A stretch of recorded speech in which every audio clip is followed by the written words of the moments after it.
Here are 3 post-war noir films from 3 different countries, and in each film, the past is the most dangerous thing our characters need to face. Appointment with Crime from 1946 is a film that starts off with a bang and sets itself up in about 30 seconds. In a jewel heist gone wrong, a criminal named Leo Martin, played by William Hartnell, is left behind by his fellow conspirators at the scene of the crime and forced to serve jail time. Once released from jail, he vows his revenge. This movie seems to be mostly noteworthy because of the presence of Hartnell. He was the first Doctor Who, and I've seen his performance in this movie criticized as being quite stiff. But if you think about it, he has every reason to be severely pissed off, and that really comes through in his performance. I like that this is one of those crime films that has a hierarchy to the criminals. So Leo's boss has a boss and they have friction going on because of the whole situation.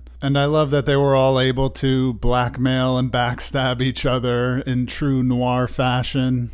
Joyce Howard plays the femme fatale, if you can say that. She's not exactly a beauty queen, but I think she plays the kind of lowly character who gets ensnared in Leo's schemes quite well. This is just a nice, tightly wound crime film that has gone highly underappreciated. Woman on the Run from 1950 is an American film noir, starring Sheridan as the titular woman. And this one has that wrong place at the wrong time, victim of extenuating circumstances situation that noir films are known for.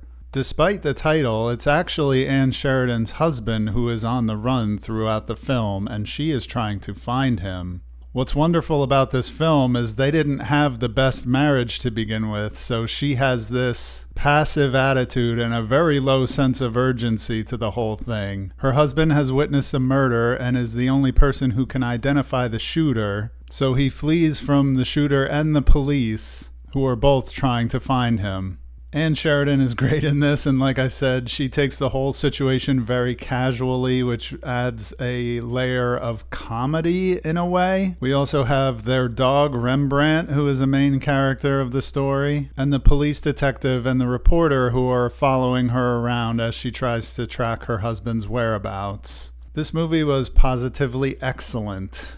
It's one of those noir films that just has a clockwork plot, which is perfectly paced, leaving you little clues to what is actually going on, little twists and turns, reveals at just the right times, and a very satisfying conclusion with a lot of heart throughout the whole film. This is one of those movies that I did watch on a streaming service, but I would love to add it to my physical collection because I can see myself watching it again sometime. It is an almost perfect movie. Touchez Pas à Grisbi is a French noir film from 1954 directed by Jacques Becker. This was known in the UK as Honor Among Thieves, but I prefer the direct translation, Hands Off the Loot. This one stars Jeanne Gabin as Max, an older criminal who is planning his retirement with his partner Riton after a huge gold heist. Their plans are put in jeopardy when Riton's girlfriend Joyce, played by Jeanne Moreau, has a side relationship with a younger up-and-coming gangster who wants a piece of Max and Riton's loot before they can ride off into the sunset.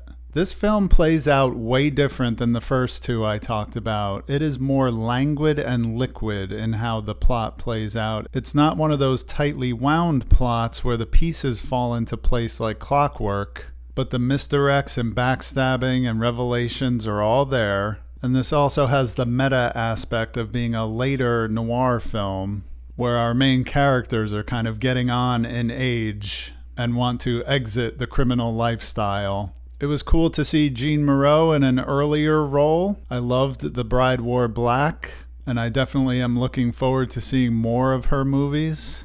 And if you're into French crime cinema or noir in general, you definitely need to check this one out. And that'll do it for this episode. Thank you for watching to the end, and if you like these short movie reviews that I do, I have a whole playlist of them on my channel. Thanks again, and I'll see you on the next one.